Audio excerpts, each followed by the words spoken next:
everyone, and welcome. I recently got my hair trimmed just a little bit shorter and used some 1920s examples for inspiration, but it got me wondering, are there perhaps some earlier examples of fashionably short hair for women, perhaps in the 19th century or other times? We all know of the 1920s flapper, short hair, the bob, the shingle, but what else was there? Was there another time? For example, in France in the 1790s, there were trends based around the classical figures such as à la Titus, or around the current events such as à la guillotine, for short hair. But this was very flash in the pan moment. So what else was there? Was there a time in history where American women were cutting their hair short? So I started looking into this, simply just putting in women short hair, ladies short hair, things like that into the search engine to see what would come up. And let me tell you, I was more than pleasantly surprised at what I found. Of course, there are so many reasons why women in the 19th century, the world over, might have short hair.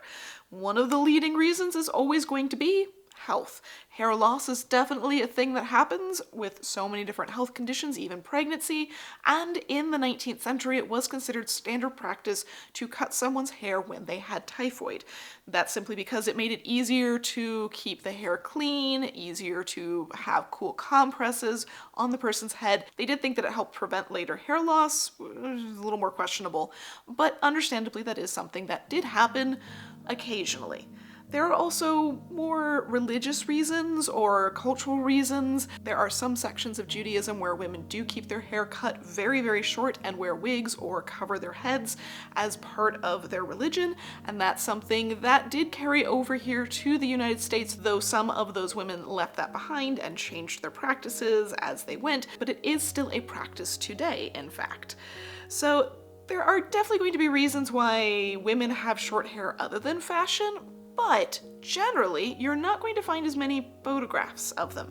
You're not going to find discussions in fashionable magazines about that to the same extent. And that's really what I'm looking for, because our mindset of what the Victorians look like, and I use that term broadly, not just over in England, but also the spillover into the United States and even into Europe, is that of women with incredibly long and luxurious hair. We see all of these images, all of these photographs of women with hair literally down to their ankles and down to the floor. And we see that, and we see all of these elaborate, heavy, intensive hairstyles that were fashionable throughout the 19th century. We think, of course, short hair wasn't really the thing. They had this intense long hair, and there are many reasons why they did outside of just fashion as well. Just like there are religious or cultural reasons for short hair, there are religious and cultural reasons for long hair. And interestingly enough, again, they do recognize this. That is something that they talk about. They understand the importance of long hair for many different cultures across the world. Of course, this doesn't mean that they respected this fact, as this 1902 order from the US government to forcibly cut the hair of indigenous men as part of an assimilation process really shows, which exemplifies that the discussion around hair for many people was about far more than just fashion. So where do we begin our search to find evidence of short hair for women in the 19th century, if it exists at all?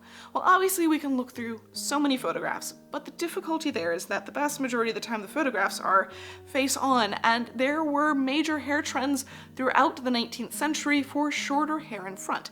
Curls and frizz, all sorts of different hairstyles that would be short from the ears forward. So these aren't really going to be the best evidence for it because you don't know what's going on in back, and a lot of times it is longer hair. It's large buns and updos and all sorts of crazy styles that just hide behind the head. So we can't necessarily look just at photographs for this. Therefore, I first dug into the text. I started looking up simply short hair and women, or ladies, just short hair in general, to see what came up. And some of the first references that I found talked about a short hair trend in 1857, where they mentioned that there is a fashion for the shingle cut that ends up looking a bit bullet-headed, as they put it. And though it seems to be mostly popular with the younger generations, it does trickle its way into the older population as well. This writer doesn't seem to be terribly fond of it, and I didn't find a lot of other literature on this. This really was the only one that I came across to begin with, so I would generally think that perhaps this didn't make it too terribly far.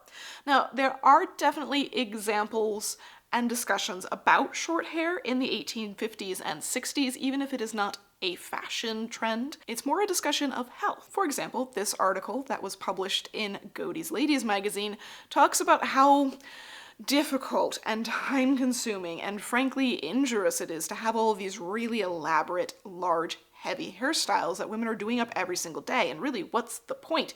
Why do they need to keep their hair long if they're just going to coil it all up and put it onto their heads so that way it looks like they have short hair in a way?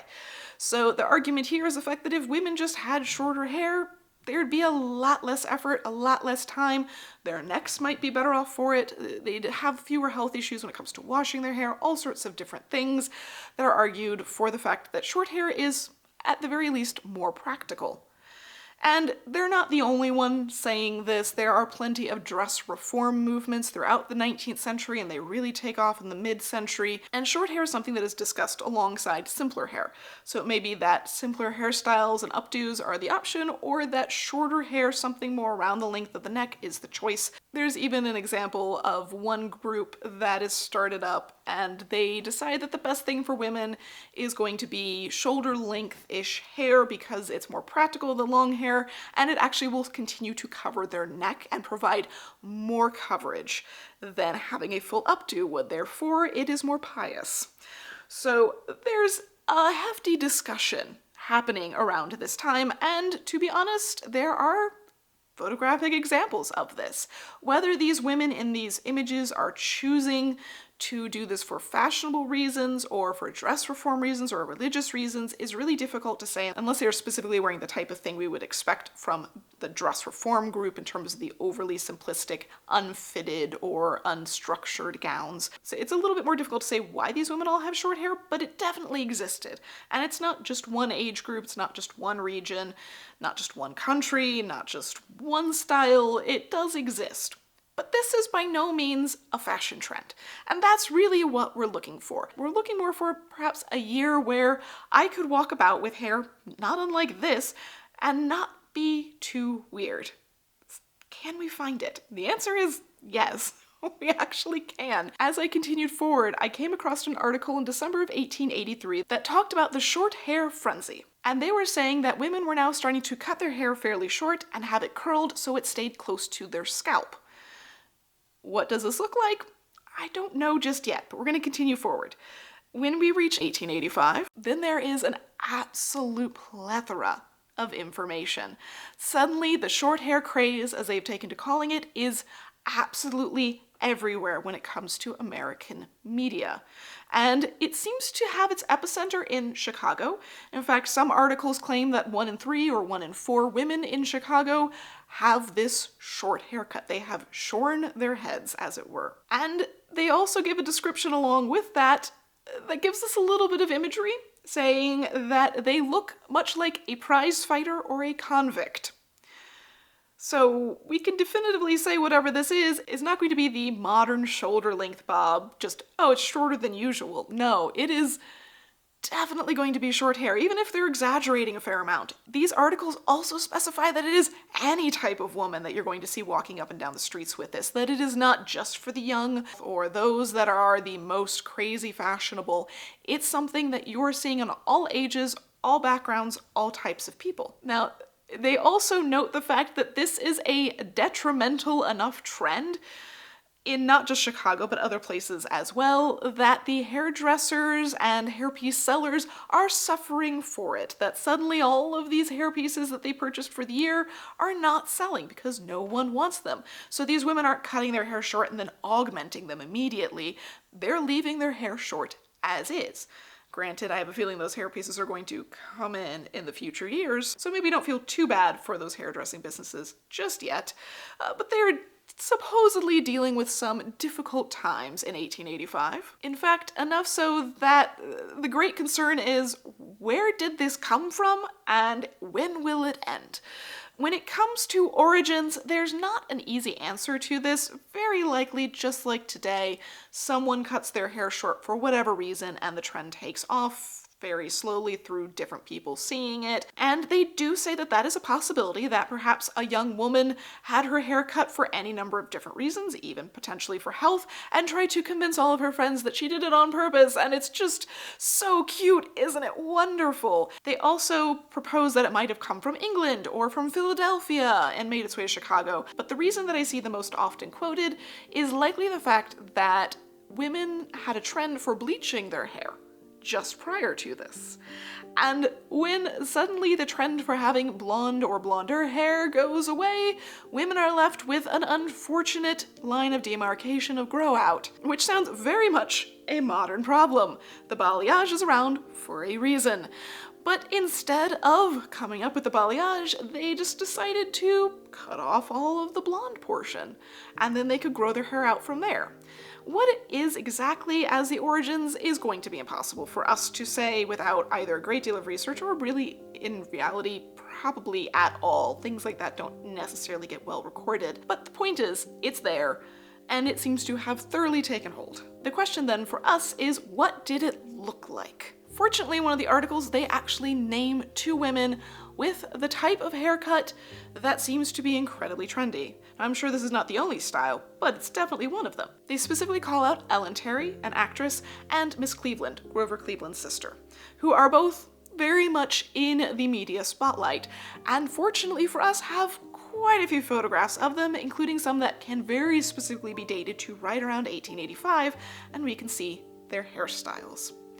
And while they're not exactly the same, they are pretty similar, and this gives us a pretty good idea of what we should start looking for in photographs of the 1880s. Again, it's going to be a little bit difficult because there were trends for pin curls and keeping the hair close to the head. It's not always obvious, so I'm sticking to just photographs where we can really see the side and back of their head and tell that it's not just the fringe up front, not just the bangs that are short. And I honestly found a lot of photographs. There are definitely some that are on larger boards and articles about Victorian women with short hair very vaguely. I try to, however, specifically look for things that resembled 1880s fashion, things that really centered up around 1885. So I wasn't putting in 1890s big puffy sleeves, I wasn't putting in the 1850s and 60s, looking just for the 1880s.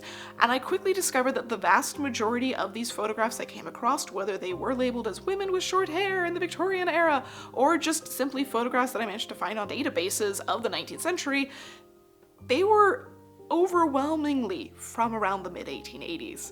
So I'm going to show you these while I read off some of the quotes of opinions on this trend, because you know as well as I do that they are never quiet about their opinions in the 19th century. There is no fun in gently stroking a head that has nothing but stubble.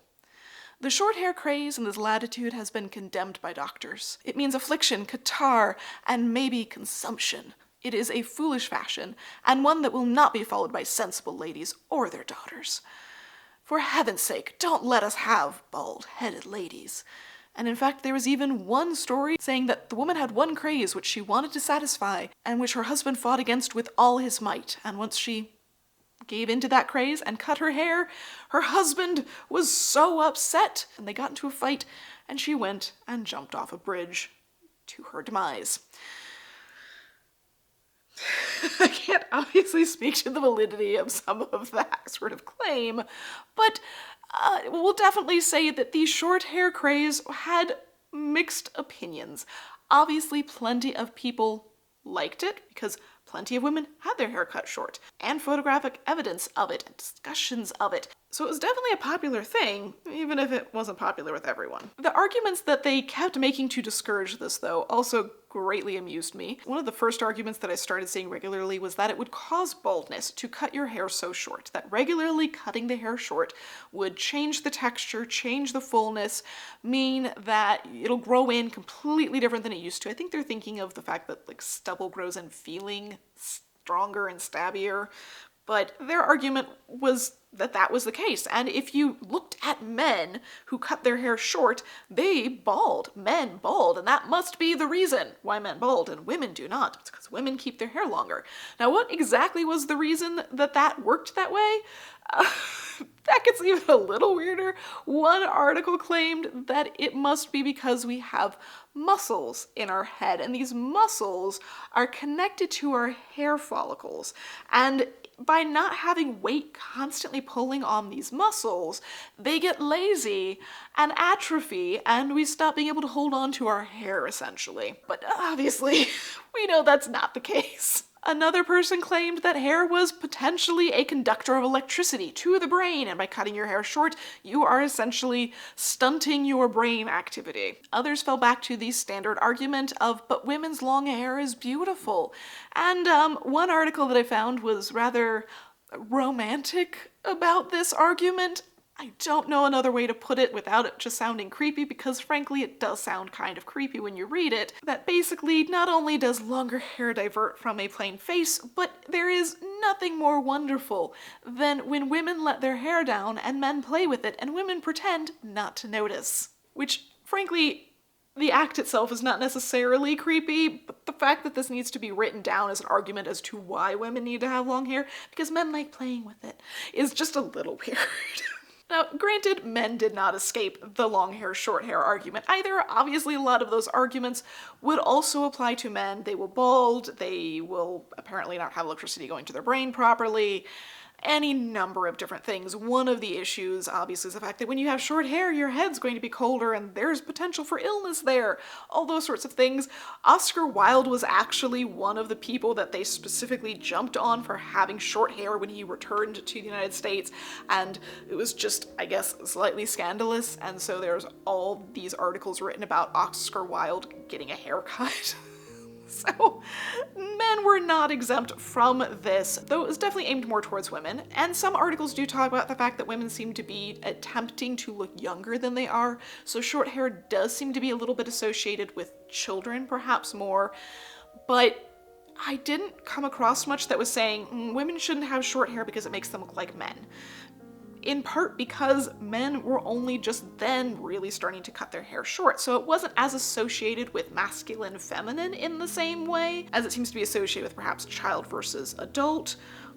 There were definitely some mentions of religious reasons why women are supposed to have their hair long, etc., but the gender thing didn't seem to come into this argument nearly as much as I thought it would, to be honest. It was more like, women, don't cut your hair short and be like men because men are bald. As for the end of the fashion, it does start to fade pretty quickly, not surprisingly. By the time we reach 1888, articles do say that the craze has ended, it has calmed down. Lots of women were wearing wigs to make up for the fact that they had cut their hair short for a few of the years there to deal with the grow out. Despite that, however, the hair staying short in the front still seemed to be continuing on. They moved that short hair into bangs and frizzes in the front of the head and started to grow out the back. So it doesn't stick around for a terribly long time, but it doesn't entirely go away either. In fact, that short hair on women the later 19th century and into the early 20th century seems to be more associated with political leanings. Women with short hair were free-thinking, they were perhaps suffragettes, or they were Russian revolutionaries and anarchists. So short hair in adult women becomes associated more with their lifestyle choices on a number of different levels. So it clearly never really entirely disappears. Fashionably, parts of the hair remain short, some of it remains long, and in reality, from 1885 to 1915, when it starts to trend again, it's only 30 years. So not a terribly long time for us to go through the trends of long hair and back to short hair again, just as we do today. The best part is, for me though, the fact that I apparently can accurately portray the mid-1880s with this haircut.